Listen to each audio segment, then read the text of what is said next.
یہ انتقام یہ لوگ یورپ سے اور امریکہ سے عیسائیوں سے بھرپور طریقے پر لے چکے ہیں۔ شرم اور حیا نام کی کوئی شے نہیں رہی، عصمت و عفت کا کوئی حساب نہیں، کوئی ذکر ہی نہیں۔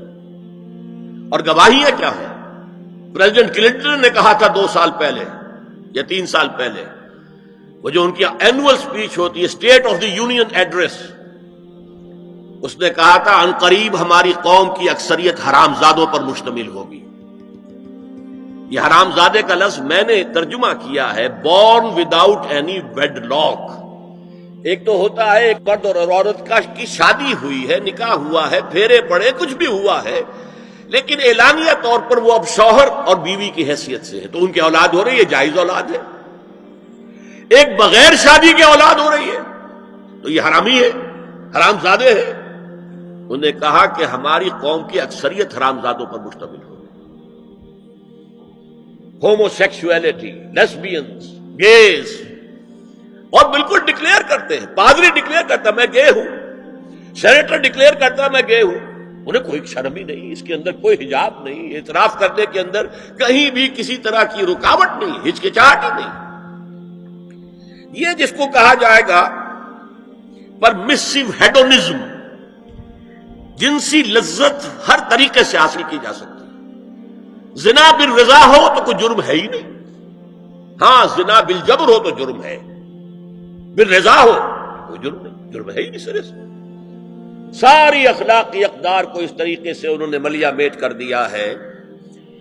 البتہ ابھی یہ تیسرا معاملہ کچھ عالم اسلام کی حد تک ابھی پورا ان کا پروگرام مکمل نہیں ہو سکا۔ ہمارے ہاں ابھی کچھ خاندانی نظام کی بنیادیں باقی ہیں، کچھ والدین کا ادب ہے، ان کی عزت ہے، ان کی خدمت کو انسان اپنے لیے سعادت سمجھتا ہے، کوئی بیوی اور شوہر کے درمیان محبت، الفت، باہمی اعتماد کی کچھ فضا ہے، خاندانی نظام ہے۔ اگرچہ تیزی سے بگڑ رہا ہے نظام ہمارا، اور ہمارا ایلیٹ طبقہ اوپر کا جو ہے وہ مغرب کے طرز پر جا چکا ہے، لیکن ہماری مڈل کلاسز میں، لوور کلاسز کے اندر ابھی کچھ اقدار ہیں شرم کی، حیا کی، عصمت کی، عفت کی۔ آپ پورا زوردار طریقے پر مہم چلا رہے ہیں کہ مسلمان ممالک سے بھی یہ ساری اقدار ختم کر دی جائے۔ چنانچہ نوٹ کیجئے، قرآن مجید میں 2 جگہ پر اللہ تعالیٰ نے اہل مکہ کو وارن کیا تھا۔ اولم یروا انا ناتی الارض ننقصها من اطرافها، کیا یہ قریش دیکھ نہیں رہے کہ ہم رفتہ رفتہ ان کی طرف بڑھ رہے ہیں، چاروں طرف سے ان کے گرد ہمارا گھیرا تنگ ہوتا جا رہا ہے، ان کے گرد جو قبائل آباد ہیں وہ ہمارے حلیف بنتے جا رہے ہیں۔ یہ سورہ رات کی آیت ہے، اور اسی طرح سورہ انبیاء میں ہے افلا یرون انا ناتی الارض ننقصها من اطرافها۔ تو اسلام گھیرا تنگ کر رہا تھا رفتہ رفتہ کفار مکہ کے گرد۔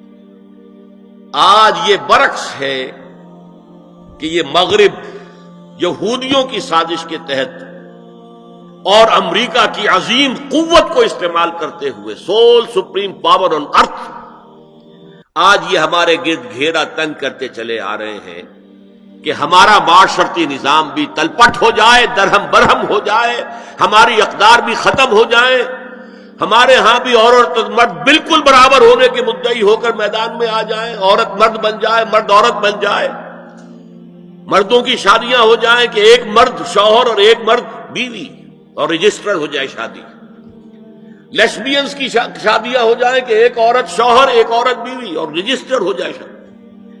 یہ سارا کام ناتی الارض ننقصها من اطرافها، اس کی مثال کیا ہے کہ پہلے اس پروگرام کے تحت 1994 میں کانفرنس ہوئی قاہرہ میں، عرب ورلڈ کا وہ مرکز ہے، اس لیے کہ عربوں میں تعلیم کے اعتبار سے، ٹیکنالوجی کے اعتبار سے سب سے آگے مصری ہے، تو یہ چونکہ ان کا ثقافتی اعتبار سے امام ہے، وہاں جا کر انہوں نے ڈیرا لگایا اور ان افکار کی اور ان نظریات کا پرچار کا معاملہ کیا۔ دوسری 1 سال کے بعد کانفرنس کر دی بیجنگ میں، تاکہ ادھر سے اور ایک اور طرف سے گھیرا ڈالا جائے اور عالم اسلام کا جو یہ حصہ ہے ایشیا کا، اس کے اوپر اثر انداز ہوا جائے۔ اور اس کے بعد بیجنگ+5 کانفرنس ہوئی ہے، اور یہ ہوئی ہے united nation assembly, united nation organization کی جنرل اسمبلی کے تحت، اور یہ ہوئی ہے جون سن 2000 میں۔ اب اس میں جو بھی ایک پرچہ تیار کیا گیا تھا ایجنڈے کے طور پر، اس میں جو سفارشات تھی وہ میں آپ کو بتا رہا ہوں۔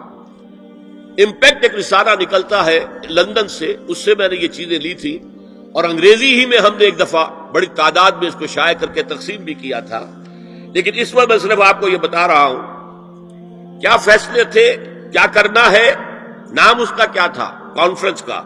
Women 2000 gender equality development and peace for the 21st century. Preparatory document میں نمبر 1 ہومو سیکسولیٹی کو نارمل سیکسول اورینٹیشن قرار دیا جائے، کوئی جرم نہیں ہے۔ مرد مرد سے شہوت رانی کرے، عمل قوم لوط، یہ کوئی جرم نہیں، کوئی حرام نہیں، کوئی بری شے نہیں، نارمل اورینٹیشن ہے، یہ مزاج ہے۔ ایک شخص جو ہے عورت سے اپنی خواہش پوری کرنا چاہتا ہے، ایک مرد سے کرنا چاہتا ہے، تمہیں کیا اعتراض ہے؟ ہومو سیکسول میرجز کو تسلیم کیا جائے، جو اب تسلیم ہو رہا ہے۔ یورپ کی کئی ریاستوں میں رجسٹریشن شروع ہو چکی ہے، امریکہ کی، یورپ میں تو پہلے سے ہے، اسکینڈینیوین ملکوں میں پہلے سے موجود ہے۔ نمبر 3 عورتیں گھر کا کام کاج کرنے سے انکار کر دیں یا اس پر ویج طلب کریں، مزدوری دو ہمیں، محنت دو تب ہم کام کریں گے۔ یہ چولہا جھونکنا، یہ روٹی پکانا، برتن دھونا، یہ اس کے لیے ہمیں اجرت چاہیے، لیبر۔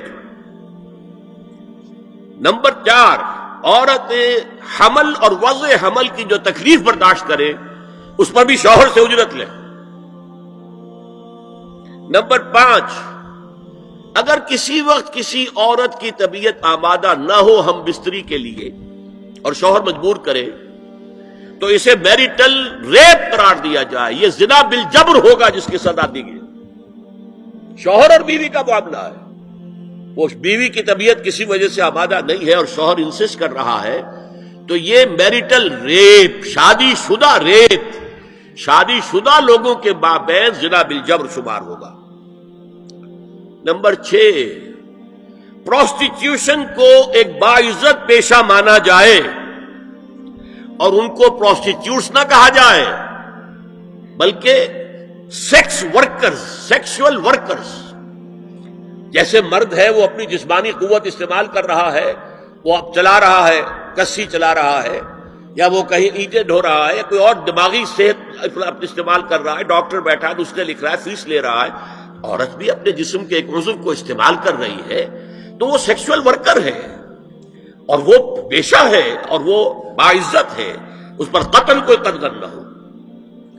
7 وراثت اور طلاق میں بالکل برابری، کوئی فرق نہیں۔ اب یہ خاص چیز تو معلوم ہوتا ہے کہ اسلام ہی کو ہدف بنا کر انہوں نے ایجنڈے میں شامل کیا ہے۔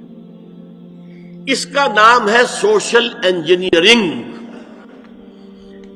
معاشرتی تعمیر نو۔ پرانی تعمیر، وہ جو مولانا روم نے کہا تھا کہ اگر کوئی پرانی عمارت ہے نئی بنانی ہے تو پہلے گرانی پڑے گی،